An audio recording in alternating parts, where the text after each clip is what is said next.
2025ခုနှစ်ပါတီစုံဒီမိုကရေစီထွေထွေရွေးကောက်ပွဲစတင်ကျင်းပပြည်သူများရှင်ပြည်အောင်စုသမ္မတမြန်မာနိုင်ငံတော်2025ခုနှစ်ပါတီစုံဒီမိုကရေစီထွေထွေရွေးကောက်ပွဲအပိုင်းတကူ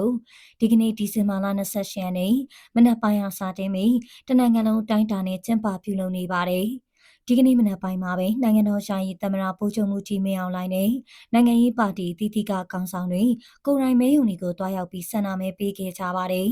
ဟုတ်ကဲ့ပါဒီကနေ့နနက်6နာရီကစတင်ပြီးနိုင်ငံတော်ဝန်လုံးမှာရှိတဲ့သက်ဆိုင်ရာမဲရုံတည်တည်မှာမဲဆန္ဒရှင်ပြည်သူတွေကမိမိတို့ရဲ့လျှို့ဝှက်ဆန္ဒမဲတွေကိုပေးဆောင်နေကြပြီဖြစ်ပါတယ်။နိုင်ငံတော်ရှာယီသမ္မတနိုင်ငံတော်လုံခြုံရေးနဲ့အေဂျင့်တရားရေးကော်မရှင်ဥက္ကဋ္ဌဗိုလ်ချုပ်မှုကြီးမင်းအောင်လှိုင်ဟာနေပြည်တော်ကောင်စီနယ်မြေဇေယျသီရိမြို့နယ်အနော်ရထားရပ်ကွက်မှာရှိတဲ့မဲရုံအမှတ်တစ်ကိုတွားရောက်ပြီးဆန္ဒမဲပေးခဲ့ပါတယ်။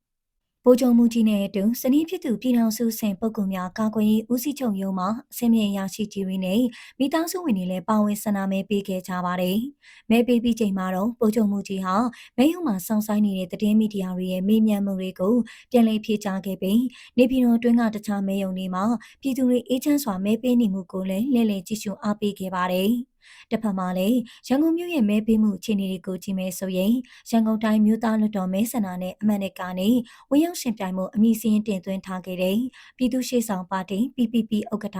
ဒေါ်သက်သက်ခိုင်အောင်ဒီကနေ့မနက်10:00နာရီခွဲဝန်းကျင်မှာကမာရွတ်မြို့နယ်မဲရုံအမှတ်1မှာလာရောက်ဆန္ဒမဲပေးခဲ့ပါတယ်။ဒေါ်သက်သက်ခိုင်ဟာကိုယ်စားလှယ်လောင်းရည်ချင်းပြည့်ဝမှုကြောင့်ယခုရွေးကောက်ပွဲမှာကိုယ်တိုင်ပါဝင်ရှင်ပြိုင်ခွင့်မရရှိခဲ့ပေမယ့်၎င်းဆောင်တဲ့ပြည်သူ့ရှေ့ဆောင်ပါတီကတော့တနိုင်ငံလုံးတိုင်းတာနဲ့ကိုယ်စားလှယ်လောင်း692ဦးက